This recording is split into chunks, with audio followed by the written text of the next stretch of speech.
সোমবার উদয়পুর কাকরাবন থানাধীন কিশোরগঞ্জ এসবি স্কুলের শিক্ষক সুজিত ভৌমিক নামে এক শিক্ষককে গ্রেপ্তার করেছে কাকরাবন থানার পুলিশ।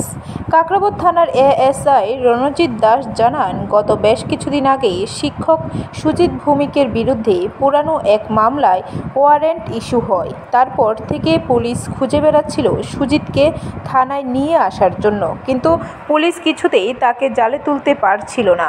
সোমবার কাকরাবন থানার ওসি রাজু দে গোপন সংবাদের ভিত্তিতে শিক্ষককে জালে তুলতে কাকরাবন থানার এএসআই রণজিৎ দাস সহ পুলিশ পাঠিয়ে তাকে কাকরাবন মোটরস্ট্যান্ড এলাকার একটি বাইকের মেরামতির দোকান থেকে তুলে নিয়ে আসে কাকরাবন থানায়।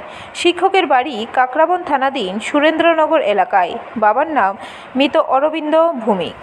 ওনার নামে একটা এনআই অ্যাক্টে একটা নন অ্যাভেলেবল ওয়ারেন্ট আছে। ওই ওয়ারেন্টের কারণে আমরা অ্যারেস্ট করেছি। এখন তাকে আদালতে প্রেরণ করব। এখান থেকে তার ম্যাজিস্ট্রেট যা বিধান থাকে ওখান থেকে হবে। ব্যুরো রিপোর্ট, খবর ত্রিপুরা।